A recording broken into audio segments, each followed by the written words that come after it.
हर उड़ान एक नए सफर की शुरुआत होती है, लेकिन कुछ उड़ानें अपनी कहानी से इतिहास रच जाती है। 1994 की वो सुबह भी कुछ ऐसी ही थी, जब मेम्फिस से उड़ान भरने वाला एक फेडेक्स मालवाहक विमान एक भयानक संकट से गुजर रहा था। एक अंदरूनी साजिश, 3 बहादुर पायलटों की अदम्य हिम्मत और एक जानलेवा संघर्ष ने उस दिन आसमान में ऐसा नाटक रचा, जिसे सुनकर हर कोई दंग रह जाए। यह कहानी एक जहाज, 3 वीरों और एक काली नीति की लड़ाई। आइए जानते हैं इस भयावह दुर्घटना को। 1994 की एक सामान्य सुबह थी, जब मेम्फिस अंतर्राष्ट्रीय हवाई अड्डे से फेडेक्स का DC-10 मालवाहक विमान टेक ऑफ के लिए तैयार था। यह उड़ान सैन फ्रांसिस्को के सेंटो से जाने वाली थी।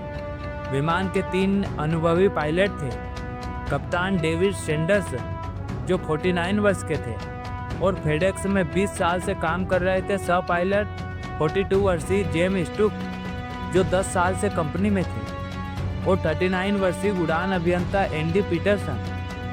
इनके अलावा विमान पर एक चौथा व्यक्ति भी था, 42 वर्षीय आबन केलावे, जो कंपनी कर्मचारी होने के नाते मुफ्त में उड़ान भर रहा था। केलावे मूल रूप से उड़ान अभियंता था, लेकिन पिछली उड़ान में समय से 1 मिनट अधिक उड़ान भरने के कारण उसे इस उड़ान से हटा दिया गया था। विमान टेक ऑफ करने से पहले तकनीकी जांच के दौरान उड़ान अभियंता ने देखा कि एक महत्वपूर्ण स्विच बंद था। उसने इसे चालू किया, लेकिन कुछ ही देर में वह फिर से बंद हो गया। वह यह देखकर संदेह में था और स्विच पर ध्यान देने लगा।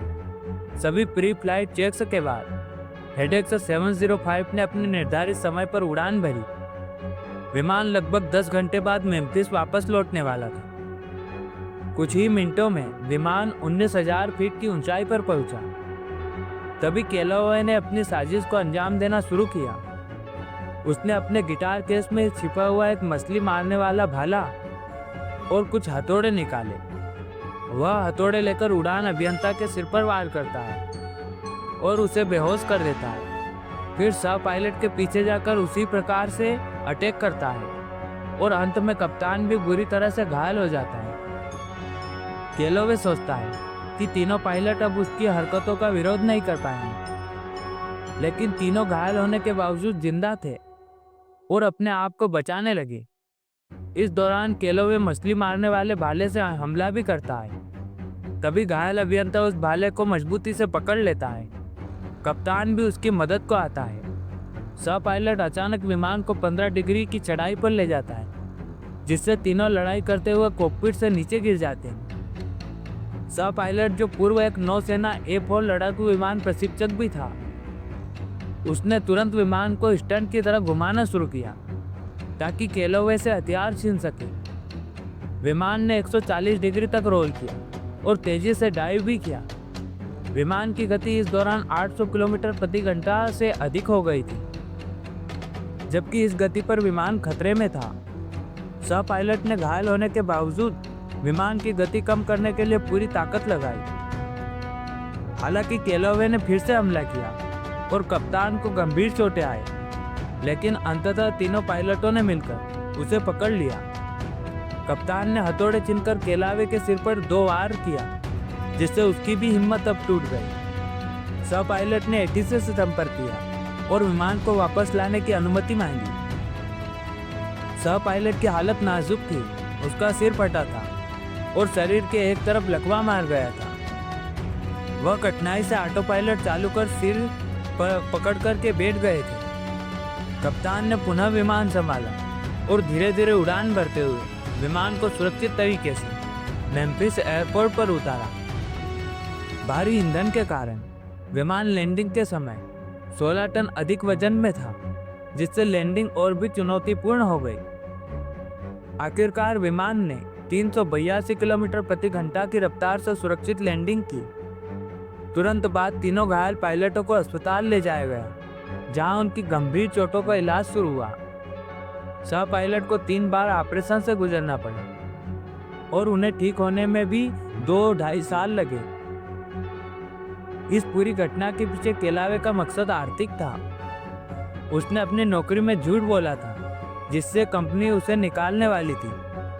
बेरोजगारी और बच्चों की जिम्मेदारी उसे इस साजिश पर मजबूर कर गई। उसने जानबूझकर हथौड़े और मछली मारने वाला भाला चुना ताकि लैंडिंग के बाद कोई हथियार न मिले और रिकॉर्डिंग को नुकसान पहुंचाकर दुर्घटना को दुर्घटना के जैसा दिखाया जा सके। उसका मकसद था कि विमान के क्रैश में उसकी मौत को कंपनी का कर्मचारी दुर्घटना माना जाए और उसके परिवार को $20 लाख से अधिक की बीमा राशि मिले।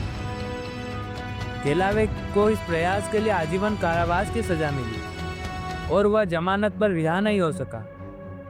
तीनों पायलटों को 1994 के मई में एयरलाइन उद्योग का सर्वोच्च सम्मान गोल्ड मेडल दिया गया, लेकिन उनकी गंभीर चोटों के कारण वे कभी भी विमान उड़ाने में सक्षम नहीं हो पाए।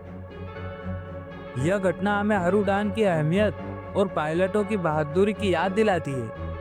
हर उड़ान का अंत सुरक्षित होना ही सभी की पहली प्राथमिकता होनी चाहिए। यह घटना सिर्फ एक विमान अपहरण की कहानी नहीं, बल्कि साहस, समर्पण और मनुष्य की असाधारण हिम्मत का प्रतीक बन गई। तीनों पायलटों ने अपने जीवन की परवाह किए बिना न सिर्फ अपनी जान बचाई, बल्कि विमान और माल की रक्षा की, जिससे लाखों की हानि टल गई। उनकी बहादुरी को आज भी सम्मान मिलता है और यह कहानी हमें याद दिलाती है कि हर मुश्किल में हिम्मत और धैर्य से सफलता मिलती है। आखिरकार हर उड़ान का असली मकसद सुरक्षित आगमन ही होता है। तो चलिए मिलते हैं एक नई कहानी में। तब तक के लिए स्टे हियर।